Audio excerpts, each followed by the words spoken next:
आज आपके साथ मैं शेयर करने वाला हूँ फाइनेंशियल मैनेजमेंट का पार्ट 3, जहाँ पे बात करेंगे कॉस्ट ऑफ कैपिटल का। बहुत ही इंपॉर्टेंट चैप्टर है। इस चैप्टर से बहुत ही क्वेश्चंस पूछे गए हैं। ऑलमोस्ट सारे पीएसयू से एग्जाम में क्वेश्चन पूछे जाते हैं, खासकर डीडीए में ज़्यादा पूछा हुआ है। पावर ग्रिड और एनएलसी में भी आएगा, डीएफसीसीआई हर जगह आपको काम आएगा ये। तो काफ़ी अच्छे से मैंने यहाँ प्रिपरेशन के लिए शॉर्ट नोट, एमसीक्यूज सारी चीज़ें लेके आए हैं। एमसीक्यूज जो मटेरियल से ही हैं, अगर कुछ गलत हो जाते हैं तो उसको आप प्लीज़ अपने तरफ से देख के रेक्टिफाई कर लीजिएगा, क्योंकि जो आंसर मटेरियल्स में दिए होते हैं वही मैं यहाँ पे बताता हूँ। मेरे पास इतना टाइम नहीं रहता कि हर कोई एक चेक करूँ, फिर भी मैं कोशिश करता हूँ कि कोई गलत ना हो, बट ऑप्शन वहाँ पे जो करेक्ट दिए होते हैं वही मैं सेलेक्ट करता हूँ।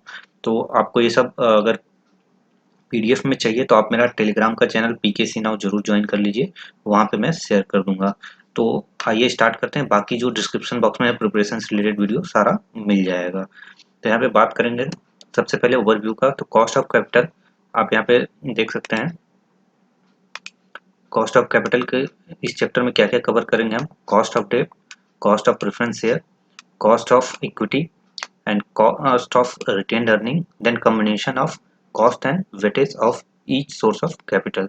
तो यहाँ पे वेटेड एवरेज मेथड, ये सारे फॉर्मूले देखेंगे कैसे कैलकुलेट किया जाता है और इनके बेसिक कॉन्सेप्ट क्या है, बस उतना ही देखना है। बाकी आपको जो पीडीएफ में दूंगा स्टडी मटेरियल का, ये उससे आप वो पूरा एक तरीके से अपना पढ़ सकते हैं। आधा से 1 घंटा लगेगा। बाकी छोटे छोटे न्यूमेरिकल उसमें ज़्यादा मिल जाएंगे, तो आप वो प्रिपेयर कर लीजिएगा। सबसे पहले बात करते हैं इंट्रोडक्शन यानी कॉस्ट ऑफ कैपिटल के बारे में। तो in simple terms, cost of capital refers to the discount rate that is used in determining the present value of the estimated future cash proceeds of the business new projects and eventually deciding whether the business new projects in worth undertaking or not। तो यहाँ पे ये check करने के लिए हम करते हैं कि फ्यूचर में जो हमारा कैश है वो आज की वैल्यू में उसको हम डिटरमाइन कर लेते हैं कि वर्थ है या नहीं। तो cost of capital is the minimum rate of return that must be earned on investment in order to meet the rate of return acquired by the investor.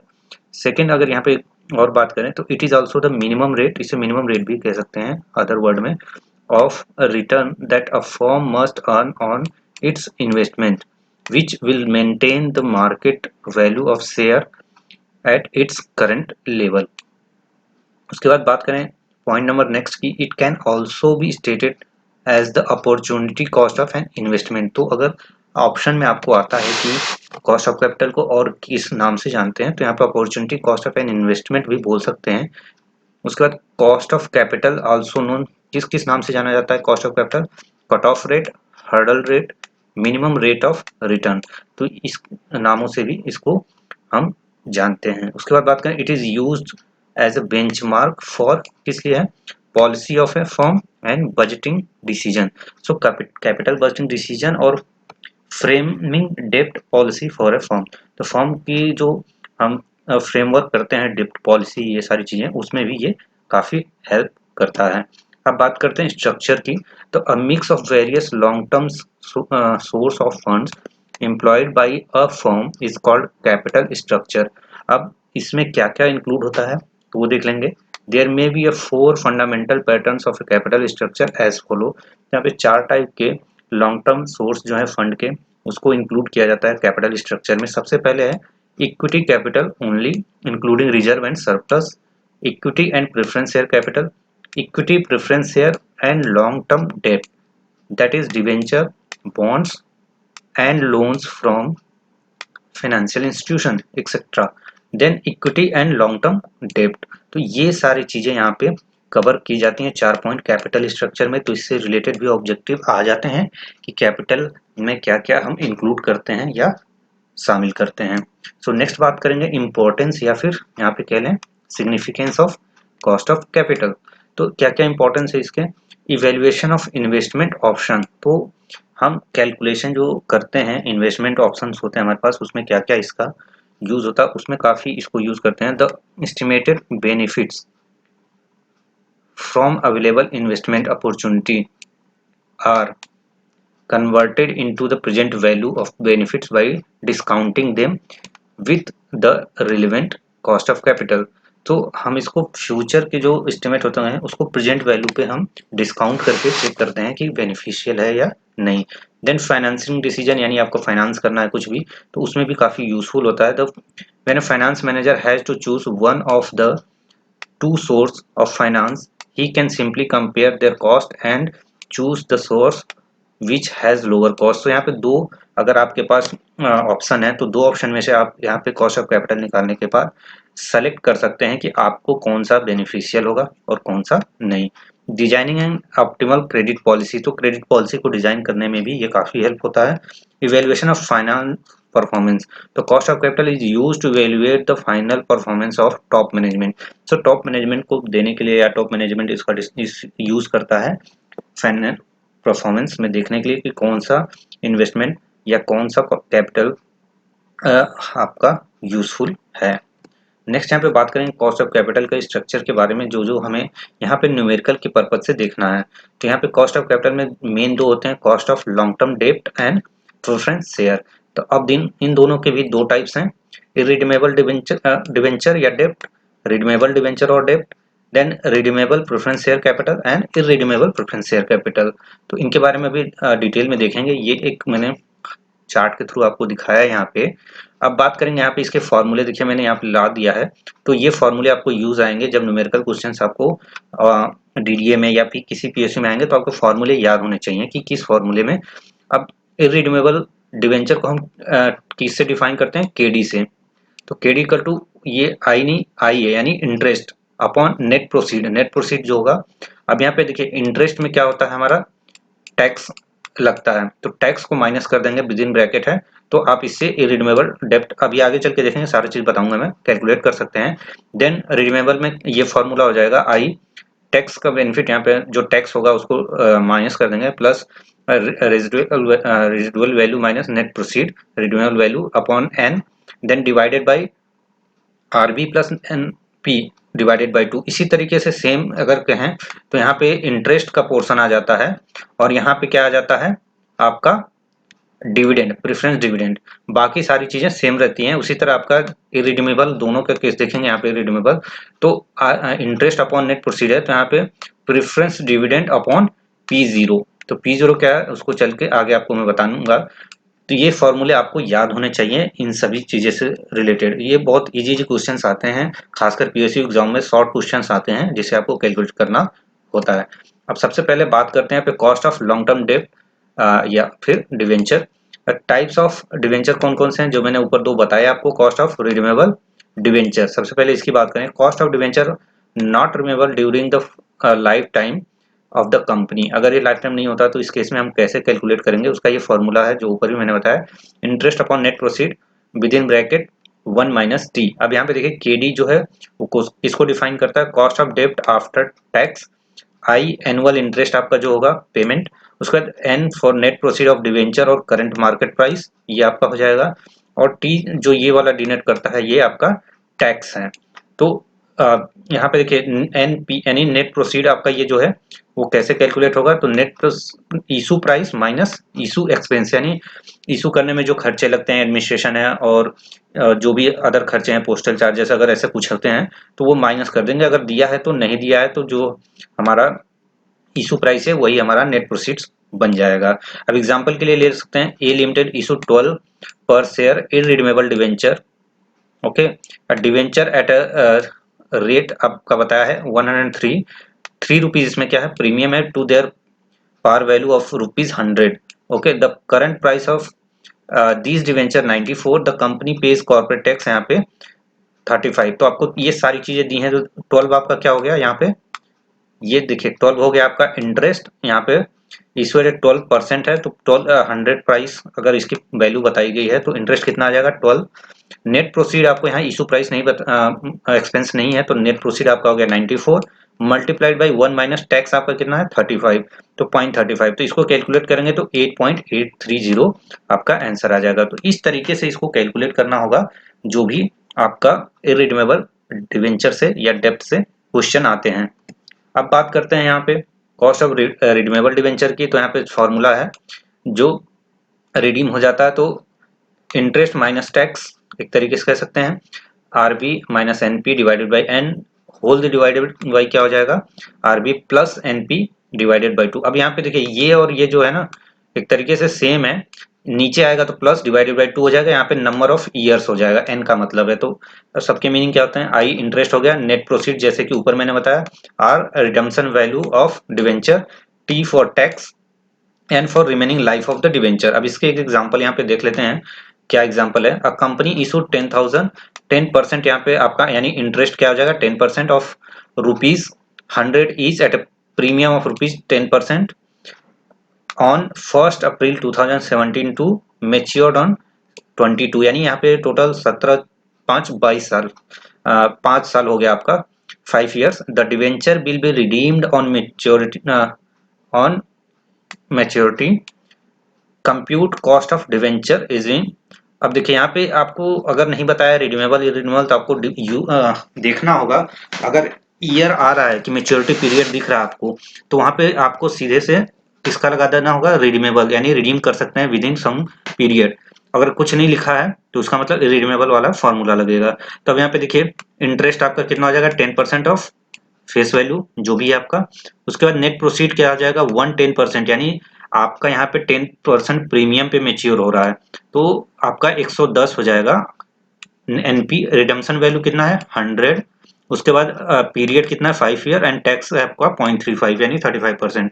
अब इसको जब हम रखेंगे तो 10% यानी आपका इंटरेस्ट हो गया 1 माइनस 0.35, मल्टीप्लाइड कर देंगे तो आपको यहाँ पे मिल जाएगा इंटरेस्ट 100 माइनस 110 डिवाइडेड बाई 5 कर देंगे तो आपको ये वैल्यू मिल जाएगी। उसके बाद यहाँ पे 100 प्लस 110 डिवाइडेड बाई 2, तो आपका आंसर ये आ जाएगा। तो इसको एक बार सॉल्व करेंगे, इस तरीके से ये सॉल्व हो जाएगा। नेक्स्ट बात करें यहाँ पे cost of preference share capital कैसे कैलकुलेट करते हैं। यहाँ पे देखिए प्रेफरेंस डिविडेंड हो जाएगा इंटरेस्ट की जगह। अब यहाँ पे जो हमारा प्रेफरेंस डिविडेंड है, जो डिविडेंड मिलता है वो टैक्स से कट के मिलता है, इसलिए यहाँ पे टैक्स का आपको इम्पैक्ट नहीं दिखेगा, तो ये इसमें खास बात होता है। प्लस है यहाँ पे, ये प्लस हो गया। उसके बाद सेम फॉर्मूला यहाँ पे भी है, अब वहाँ पे मीनिंग देख लेंगे। And preference annual dividend redemption value of share, then यहाँ पे नेट प्रोसीड वही issue price minus issue expenses on number of preference year. तो ये क्वेश्चन दिया हुआ है XYZ limited issue 2000 10% preference share, तो आपका डिविडेंड कितना आ जाएगा 10%, ₹100 each at 95 each. The company propose redeem preference share at the end of 10th year, तो 10 साल बाद ये आपका 95 ईच में रिडीम हो जाएगा। तो यहाँ पे नेट प्रोसीड इतना आ गया आपको, रिन्यूएबल वैल्यू 100 है, 95 नेट प्रोसीड हो गया आपका। उसके बाद एन नंबर ऑफ ईयर यहाँ पे आपको देख सकते हैं 10 ईयर दिया हुआ है, इस 10 ईयर को आप देखेंगे। उसके बाद इसको जब पुटअप करेंगे फार्मूला में 10 100 माइनस 95 डिवाइडेड बाई 10 ईयर्स हो गया, 100 प्लस 95 डिवाइडेड बाई 2, तो ये कैलकुलेट करेंगे तो अप्रोक्सीमेटली 10.77 आपका आंसर आ जाएगा। तो इस तरीके से आप कौन सा निकालेंगे, cost of redeemable preference share. अब अगेन यहाँ पे हो गया आपका redeemable and irredeemable preference share, दोनों ही यहाँ पे आपको बता दिया। अब यहाँ पे देखिए इरिडीमेबल प्रेफरेंस शेयर, तो इसका भी सेम है, प्रेफरेंस डिविडेंड अपॉन P0, यानी आपका P0 क्या है, net proceed in issue of preference share. तो कितना आपका नेट प्रोसीड है उसको एग्जांपल देख लें। एग्जांपल यहाँ पे देखेंगे, ABC limited company issue 2000 10% preference share of ₹100, okay, each at 95 each, calculate the cost of preference share. तो इसका देखिए आपका 10% प्रेफरेंस शेयर हो गया, यानी प्रेफरेंस डिविडेंड है, यानी 10 हो गया आपका, मल्टीप्लाइड बाई कितने से इशू हुए हैं 2000, तो इसको हम कर लेंगे इस तरीके से।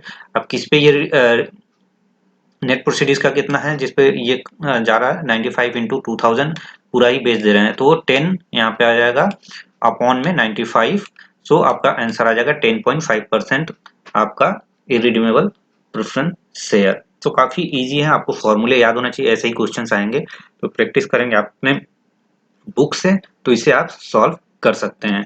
अब नेक्स्ट बात करते हैं यहाँ पे cost of equity share capital की।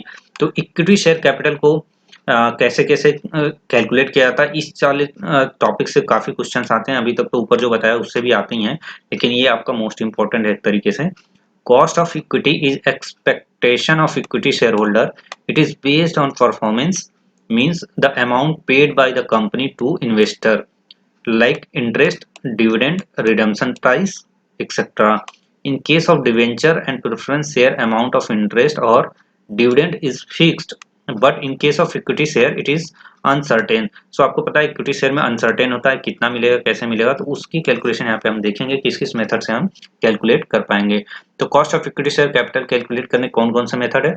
Dividend price approach, earning price approach, उसके बाद ग्रोथ अप्रोच जिसे हम गॉर्डन मॉडल भी बोलते हैं, realisation yield approach and capital asset pricing model यानी CAPM model.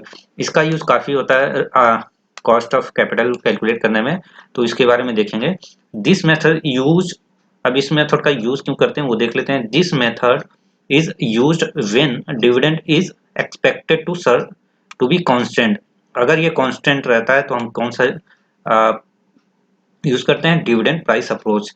This method is used when earning per share is expected to be constant. यहाँ पे भी सेम चीजें हैं कि अगर अर्निंग पर शेयर हमारा कांस्टेंट होता है, यहाँ पे क्या है? डिविडेंड कांस्टेंट होता है तो dividend price method, earning constant होता है तो हमारा अर्निंग प्राइस अप्रोच लगा देते हैं। उसके बाद ग्रोथ में यहाँ पे क्या होगा? The method is used dividend and earning are expected to grow at a constant rate, यानी डिविडेंड और अर्निंग यहाँ पे दोनों ही हम एक्सपेक्ट करते हैं कि एक कांस्टेंट रेट से ग्रो करेगा।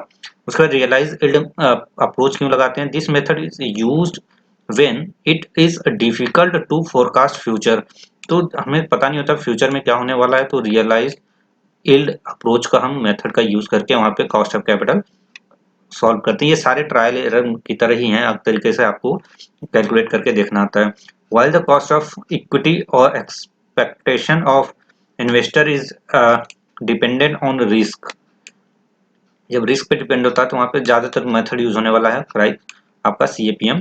Higher the risk higher the expectation यानी कि रिटर्न, एंड वाइस वर्सा यानी lower risk lower return. CAPM calculates cost of equity based on risk. तो सबसे ज्यादा अगर रिस्क और रिटर्न पे बात करें तो कौन सा मेथड यूज होता है यहाँ पे? Capital asset pricing model. अब एक एक करके आइए देखते हैं कि ये सारे मेथड क्या होते हैं। तो वीडियो को लाइक जरूर करते रहिए और चैनल को सब्सक्राइब कर लीजिए। जॉब अपडेट्स और ऐसे ही चीज़ों के लिए आपको प्रिपरेशन के लिए सारी चीज़ें यहाँ पे मिलती रहेंगी, और वीडियो को जरूर पूरा देखें ताकि आपको सारी चीज़ें पता चल जाए। आपके लिए ही मैं यहाँ पे लेकर आ रहा हूँ, इसमें आपका ही फायदा है, इसमें मेरा कोई फायदा नहीं है। फायदा ये है कि मेरा भी रिवीजन हो जाता है और साथ साथ आपका करवा रहा हूँ, फिर आप अपने बुक से भी पढ़ सकते हैं इसे। अब सबसे पहले मेथड की बात करते हैं, डिविडेंड प्राइस अप्रोच। ठीक है, तो इसका क्या फॉर्मूला है वो सारा देखेंगे। This is also known as dividend valuation method. Okay, this model makes an assumptions that the dividend per share is expected to remain constant. तो यहाँ पे क्या चीज है? Dividend per share expected to be constant forever. Here cost of equity capital is computed by dividing the expected dividend by market price of per share. तो formula हो जाएगा KE का यहाँ पे dividend upon price of market price of share. तो cost of equity, expected dividend और market price of equity. तो इस तरीके से इसके आपको जो क्वेश्चंस हैं वो सारे मिल जाएंगे आपको, जो मैं PDF दूंगा वहां पे आप सॉल्व करके भी देख सकते हैं। सेकंड बात करें अर्निंग प्राइस अप्रोच की, तो दिस अप्रोच को relate the earnings of the company with market price of its share. अब यहाँ पे इसका फॉर्मूला हो जाता है इक्विटी अर्निंग और यहाँ पे हो जाएगा आपका प्राइस, करंट अर्निंग प्राइस पर शेयर अपॉन मार्केट प्राइस पर आपका शेयर। तो मार्केट शेयर प्राइस और करंट अर्निंग पर शेयर, तो इससे जब डिवाइड कर देंगे तो आपका KE आ जाएगा। ये सारा क्वेश्चन में आपको दिया होगा, बस आपको पता होना चाहिए कैसे कैलकुलेट करना है। अब नेक्स्ट बात करें यहाँ पे ग्रोथ अप्रोच या गॉर्डन मॉडल का, ये पूरा कंटिन्यू है, ये दोनों ही फिगर।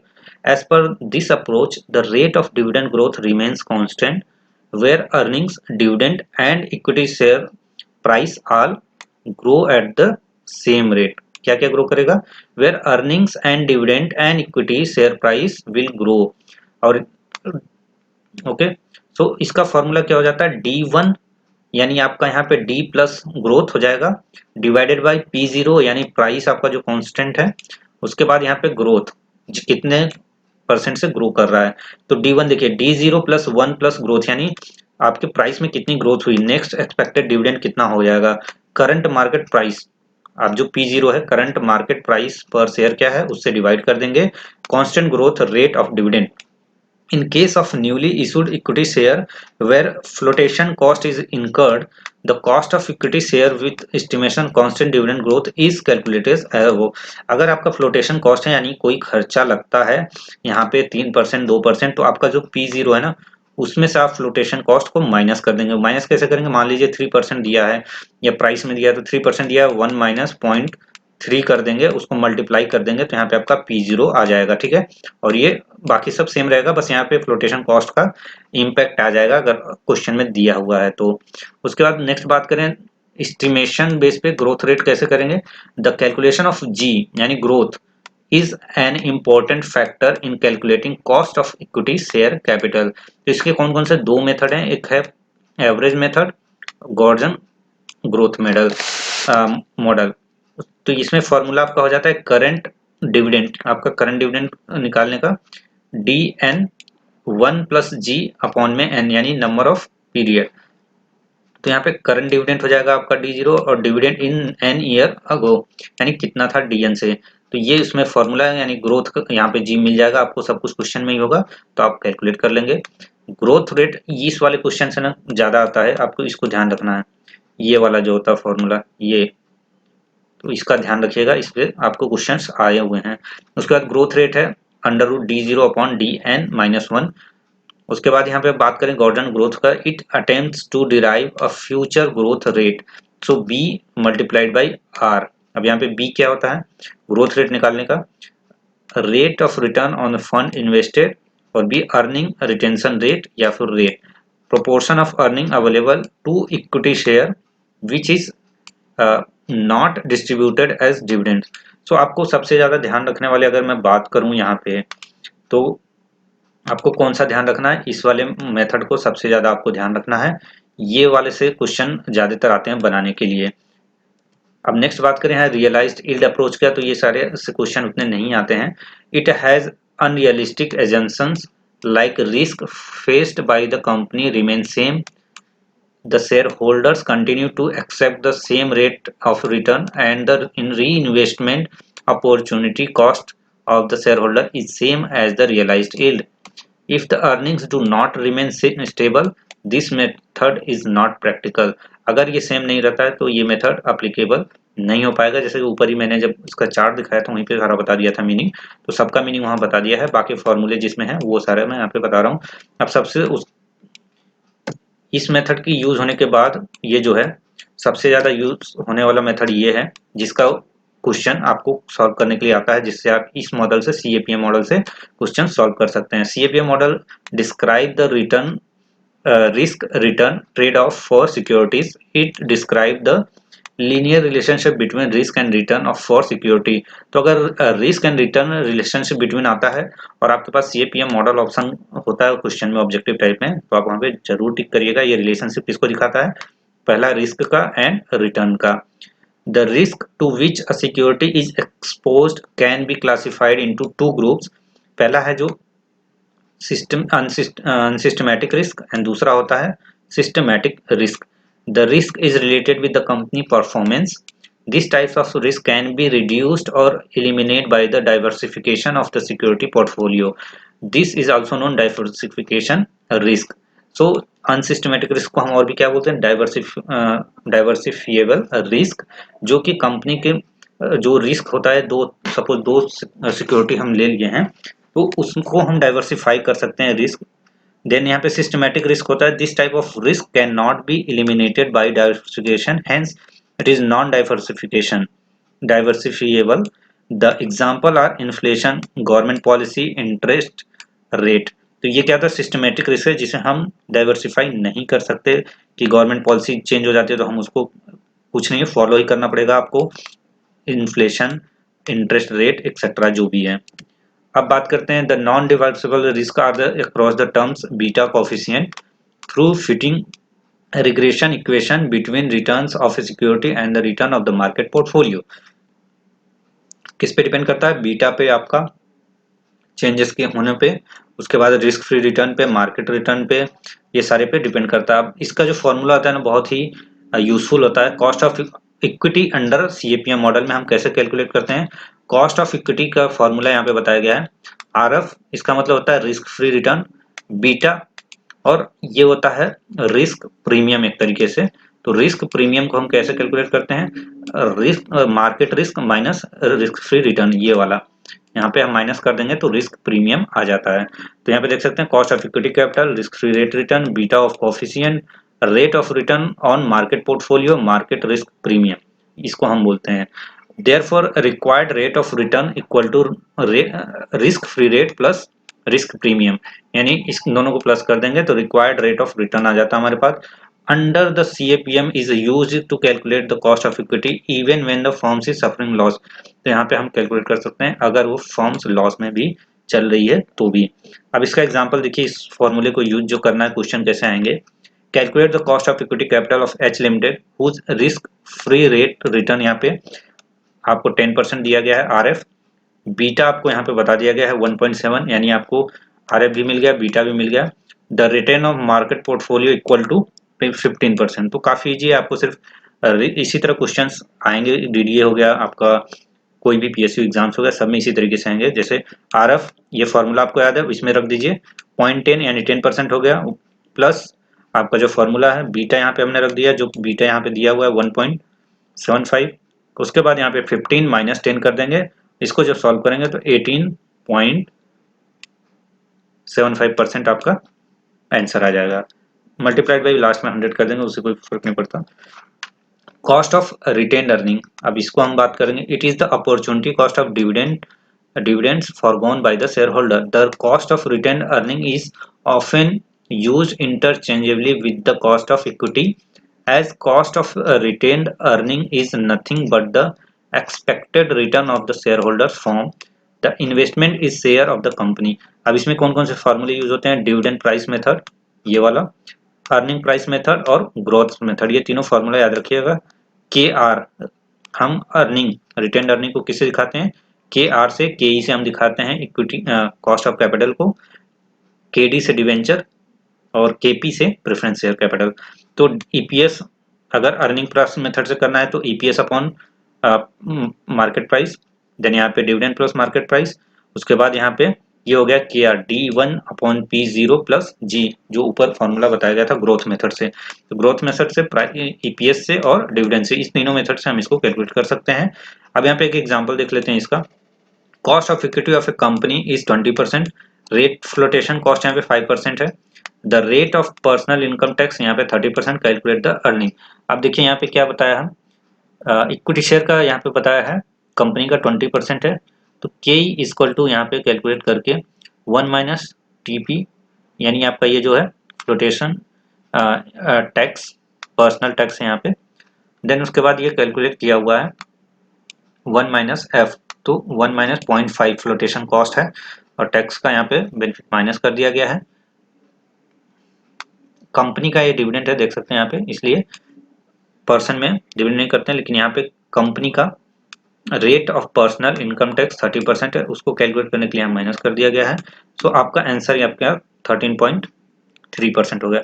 अब फ्लोटेशन कॉस्ट क्या होता है, जैसे कि ऊपर ही मैंने बताया, इशू प्राइस एक्सपेंस भी इसको कह सकते हैं। The new issue of security डेब्ट equity involve the some expenditure in the form of underwriting of brokerage fees, legal administrative charges, registration fees, printing expenses, etc. The sum of all these cost also known as flotation cost। तो flotation cost के example में आ सकता है कि ये कौन कौन से खर्चे हैं, वो सारे आ जाएंगे।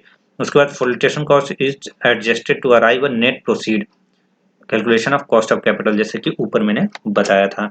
अब बात करते हैं, ये भी इम्पोर्टेंट है, weightage average cost of capital यानी वैक, जिसका आपने सुना होगा। जो दो मेथड से हम कैलकुलेट करते हैं, बुक वैल्यू मेथड और market value method. It is the cost of capital of a particular source of capital with its a portion of to the total capital. Weightage average cost of capital is the weightage average after tax cost of the individual components of the firm capital structure. तो इसके example क्या होगी अभी मैं दिखाऊंगा। The after tax cost of each debt and equity is calculated separately and added together to a single overall cost capital। तो यहाँ पे कितने तरीके से हम कैलकुलेट करते हैं, book value method and market price value method. book value method is operationally easy and convenient while using book value reserve such as share premium and retained profit are included in book value equity in addition to the nominal value of the share. Market value is more correct and represent a firm's capital structure. It is preferable to use market value method for the equity. Market value of equity share represents both the paid up equity capitals and retained earning. अब एक ये concept है यहाँ पे, ये सारे chapter set के marginal cost of capital, इसका मीनिंग बस याद रखिए, the marginal cost of capital may be defined as the cost of raising an additional rupee of capital. तो ये अगर आपको ध्यान रहेगा तो मार्जिनल कॉस्ट ऑफ कैपिटल से कौन से पूछा जाता है मीनिंग, या फिर इसका ये लाइन दे दे और आपको पूछे कि ये कौन सा वेटेज है, कॉस्ट ऑफ कैपिटल है या फिर कुछ भी है, तो उसमें marginal cost of capital, cost of raising an additional rupee of capital, उसको ध्यान रखेंगे। अब यहाँ पे स्टेप बताया गया वैक कैसे कैलकुलेट होता है, ये आप देख लेंगे। स्टेप 1 में है calculate the total capital of the firm, all receives जो भी है, लाइक टोटल इनका कर लेंगे हम, share, equity share, earning, retained earning. उसके बाद है step 2 calculate the portion percentage, यानी आपको यहाँ पे जैसे आप ABCD कर लेंगे, उसके बाद अभी दिखाऊंगा इसके बारे में। Then multiply the portion as calculated in step 2। Then step 4 में aggregate the cost of capital, calculate in step 3, this is the वैक। सो वो आपका आंसर हो जाएगा। अब बात करते हैं यहाँ पे, देखिए वैक का ये सबसे पहला मेथड जो है बुक वैल्यू मेथड, उसके मेथड से है। यहाँ पे देखिए कॉस्ट ऑफ कैपिटल आपको retain earning, equity share capital, preference share, इस तरीके से परसेंटेज में पहले से ही कैलकुलेट करके दिया होगा। ओके, देन आपको यहाँ पे प्रोपोर्शन बोला होगा कि वेटेज कितना है, किस वाले कैपिटल का, स्ट्रक्चर का वेटेज क्या है, इनको मल्टीप्लाई करके टोटल कर देंगे तो आपका ये बुक वैल्यू मेथड से वैक का आपका आ जाएगा। अब यहाँ पे सेकेंड बात करें, यहाँ पे using book value, 10% debenture, 5% preference share and equity share capital. तो यहाँ पे देखिए बुक वैल्यू आपका बताया हुआ है कि बुक में वैल्यू क्या है, 5 लाख, 5 लाख, 10 लाख, ये हो गया टोटल 20 जो आपको इस मेथड में यहाँ पे बताया गया है।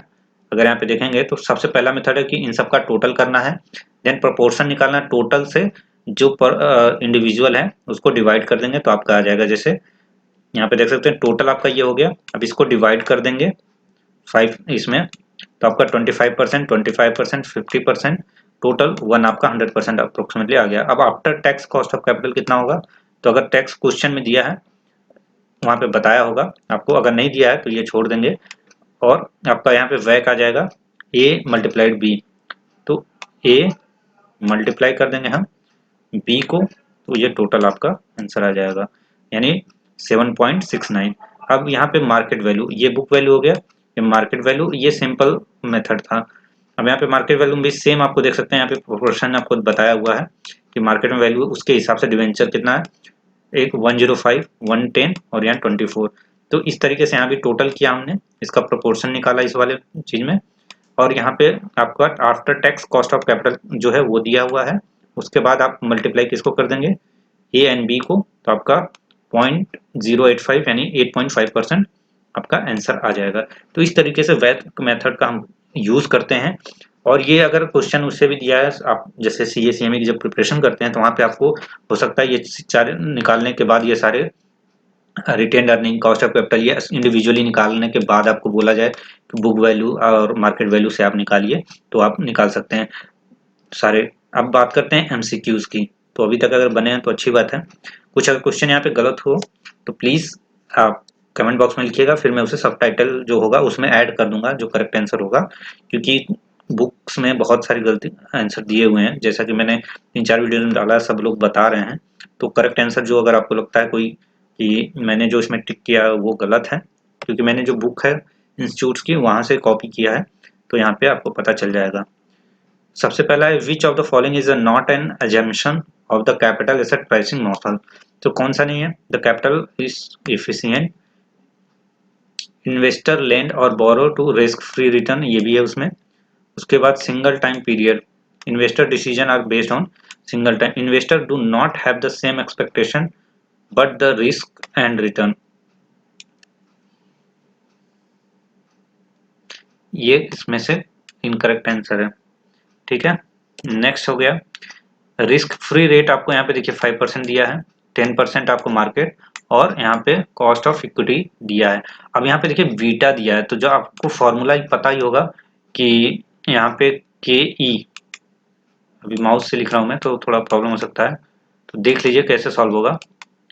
यहाँ पे आर एफ प्लस बीटा, उसके बाद यहाँ पे R F minus R M यानी market price.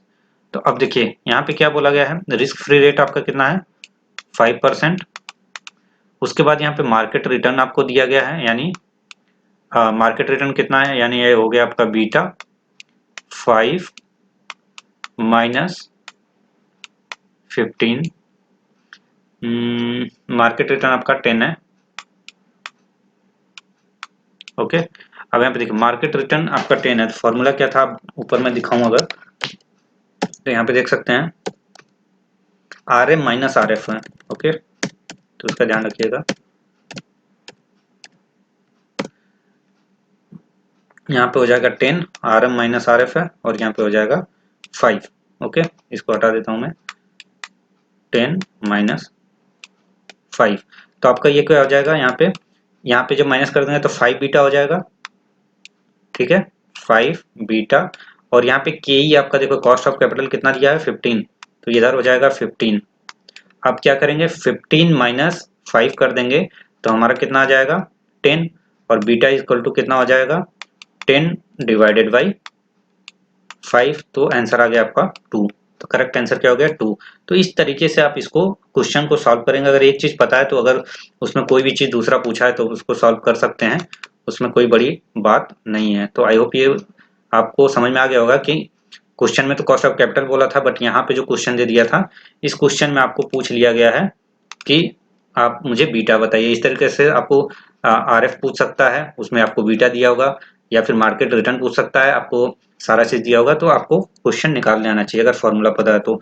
Which of the following is source of funds is related to implicit cost of capital. तो यहाँ पे कॉस्ट ऑफ कैपिटल को पूछा है कि दूसरे नाम किस नाम से जानते हैं, तो एक रिटर्न अर्निंग, मतलब कॉस्ट ऑफ कैपिटल किसको इम्प्लिसिट कर देता है, रिटर्न अर्निंग को। ठीक है, अब बात करते हैं which of the following cost of capital requires to adjust tax. कौन सा होता है, तो किसमें हम करते हैं, इक्विटी शेयर में नहीं, प्रेफरेंस शेयर में नहीं, रिटेन अर्निंग में नहीं, किसमें करते हैं, डिवेंचर के इंटरेस्ट में हम टैक्स को एडजस्ट करते हैं। उसके बाद marginal cost of capital is the cost of additional fund. Okay, यहाँ पे ये रेज करते हैं जब एडिशनल फंड, तब हम उसको मार्जिनल कॉस्ट ऑफ कैपिटल बोलते हैं। उसके बाद in order to calculate weightage average cost of capital, weightage may be based on, या तो मार्केट वैल्यू हो सकता है, टारगेट वैल्यू हो सकता है, book value, any of the, अगर कोई भी हो सकता है, तो चारों आंसर तीनों सही है। अब बात करते हैं firms cost of capital is the average cost. Firms cost of capital is the average cost of all source of finance. ठीक है, ऑल सोर्स ऑफ फाइनेंस इसका करेक्ट आंसर है। तो उसमें सारे ही आ जाते हैं एक तरीके से, तो ये इंडिविजुअली नहीं हो सकता कि all only borrowing, all only share capital, all, तो जो जो हम सोर्स ऑफ फाइनेंस करते हैं सारे पे कर सकते हैं। Financial structure refer to all financial resource. Okay, इस तरीके से दिया है ऑप्शन ना। अदरवाइज यहाँ पे देखिए लॉन्ग टर्म फंड्स हम देखते हैं, शॉर्ट टर्म तो होता ही नहीं है, नन ऑफ दिस होगा नहीं। तो अगर यहाँ पे कुछ और होता तो हम नन ऑफ दिस कर सकते थे, बट इसका करेक्ट आंसर हो गया all financial resource. The term capital structure means long term date, preference stock and equity share capital, ये सारा इसका नेटवर्किंग कैपिटल नहीं आएगा, एसेट्स, ये सारी चीजें गलत हैं। अब बात करते हैं क्वेश्चन नंबर 10 की। A company's optimal capital structure कौन सा होता है, when cost of equity is minimum is the डेब्ट equity ratio that results in a minimum possible weightage average cost of capital. So इसका तरीके से ऑप्टिमल कैपिटल स्ट्रक्चर कब होता है, इट इज द डेब्ट equity ratio that the result in the minimum possible weightage average cost of capital, जब हो तभी होता है। Which one of the following is the assumptions of Gordon model. तो गॉर्डन मॉडल का एजम्पशंस यहाँ पे कौन सा है पूछा है, कभी कभी आ जाता है नॉट, तो यहाँ पे पूछा है, तो यहाँ पे देखिए K E more than growth यानी कॉस्ट ऑफ कैपिटल आपका हो गया, retention ratio be once decided upon is constant. उसके बाद forms is an all equity form या ऑल ऑफ दिस, तो ये इसका आंसर जो है ऑल ऑफ दिस हो जाएगा। सो आई होप फ्रेंड्स आपको वीडियो अच्छा लगा होगा। Thank you for watching this video. Like करें, शेयर करें एंड सब्सक्राइब करें चैनल को, अपने फ्रेंड्स के साथ शेयर करें, अपने इंस्टाग्राम, अपने फेसबुक या फिर अपने लिंक्डइन प्रोफाइल में जहां भी शेयर कर सकते हैं करें। बेल आइकन प्रेस करें सब्सक्राइब करने के बाद, और मुझे फॉलो कर सकते हैं आप यहाँ पे टेलीग्राम पे PKC नाउ, इसको जरूर कर लीजिए, यहीं पे आपको PDF सारे मिल जाएंगे। इंस्टाग्राम पे CMA Guru PKC, and email कर सकते हैं आप pkc731@gmail.com पे। और भी आईडीज हैं, आप चाहें तो 3-4 हैं, जिस पे भी आपको कन्वीनियंस लगे आप मुझे मेल कर सकते हैं। तो नेक्स्ट वीडियो के लिए प्रिपेयर रहें और इस वीडियो को जरूर फुल देखें और क्वेश्चन भी करें। अब मैं PDF शेयर कर दूंगा 1-2 दिन में आपको अपने इंस्टाग्राम के इसमें टेलीग्राम के चैनल पे, तो आप वहां से डाउनलोड कर सकते हैं।